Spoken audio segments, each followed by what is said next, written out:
Assalamualaikum. Selamat pagi anak-anak hebat. Nah, bagaimana kabar kalian hari ini? Semoga kalian dalam keadaan sehat ya. Sebelum kita belajar, marilah kita berdoa terlebih dahulu. Berdoa mulai. Ya Allah ya Tuhanku, semoga apa yang akan kami pelajari hari ini bermanfaat bagi kami. Amin. Berdoa selesai. Anak-anakku yang hebat, pada pertemuan kali ini kita akan belajar tema 1, pertumbuhan dan perkembangan makhluk hidup. Dan kita sudah masuk di subtema yang kedua, yaitu pertumbuhan dan perkembangan manusia. Apakah kalian pernah melakukan wawancara? Mungkin kalian belum pernah melakukan wawancara.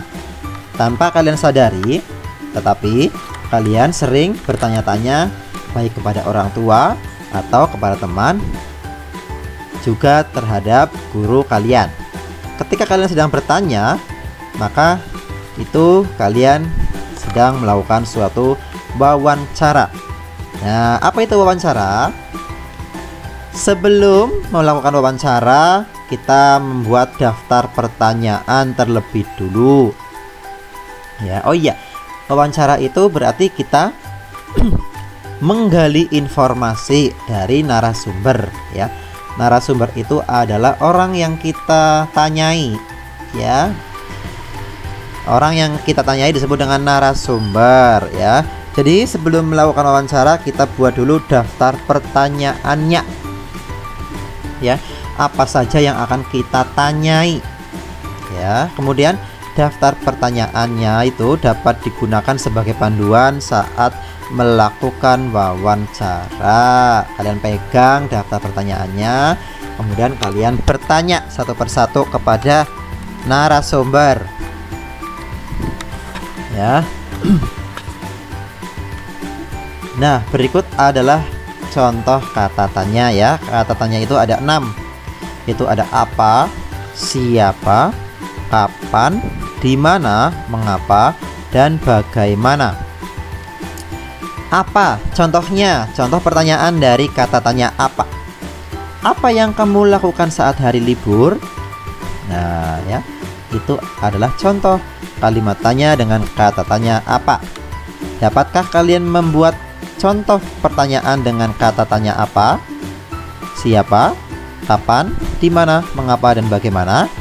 Nah, cobalah kalian berlatih belajar membuat kalimat tanya dengan kata tanya yang ada di video ya.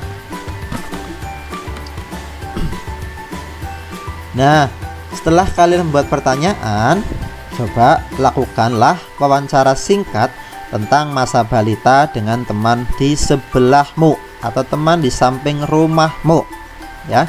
Jangan lupa terlebih dahulu kalian buat daftar pertanyaannya. Sebagai contoh, apa yang kamu lakukan ketika masih balita? Ya. Apa makananmu ketika kamu masih balita? Nah, itu sebagai contoh. Yuk, coba buatlah daftar pertanyaan. Kemudian ayo praktekkan, lakukan wawancara singkat dengan teman sebelahmu ya. Nah, sekarang setelah kalian mewawancarai atau berwawancara, sekarang kita akan belajar tentang gerakan kuat dan gerakan lemah dalam tari. Apakah kalian suka menari? Nah, ternyata dalam sebuah tari itu ada gerakan kuat dan gerakan lemah. Gerakan kuat itu apa? Gerakan kuat itu adalah gerakan yang dilakukan dengan tenaga yang kuat. Sedangkan gerakan lemah merupakan gerakan yang dibawakan dengan pelan dan lemah lembut. Anggota tubuh yang dapat digerakkan yaitu kepala, tangan, dan juga kaki ya.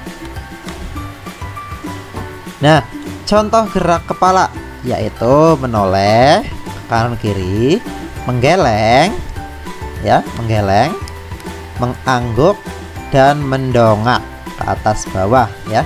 Gerakan menoleh kanan kiri ya, mengangguk bawah. Gerakan menggeleng berarti geleng ke kanan dan geleng ke kiri. Itu adalah contoh dari gerakan kepala. Selanjutnya contoh dari gerakan tangan, yaitu melambai, kemudian merentang, mengangkat tangan, dan melenggang. Nah, di contoh kalian lihat contohnya gerakan melambai, merentang, dan mengangkat tangan. Kemudian kaki, contoh gerakan kaki yaitu berjalan, berjinjit, jalan di tempat, dan meloncat. Coba kalian lihat gambarnya, ada gerakan mengangkat, gerakan meloncat, dan gerakan melangkah. Itu adalah contoh-contoh gerakan dalam seni tari, ya. Yang selanjutnya, kemarin kalian sudah bisa menjumlahkan bilangan ribuan dengan cara bersusun pendek, ya. Dan sekarang kita akan belajar penjumlahan ribuan dengan bersusun pendek, tapi dengan teknik menyimpan. Bagaimanakah itu? Nah, ya. Kita akan mempelajari penjumlahan bersusun dengan teknik menyimpan. Susunlah bilangan yang akan dijumlahkan dengan tepat. Seperti kemarin yang Pak Guru jelaskan, harus rata, ya. Angka-angkanya harus rata, karena ribuan dan ribuan itu jumlahnya ada 4 angka, ya. Jadi harus rata, yang belakang harus rata.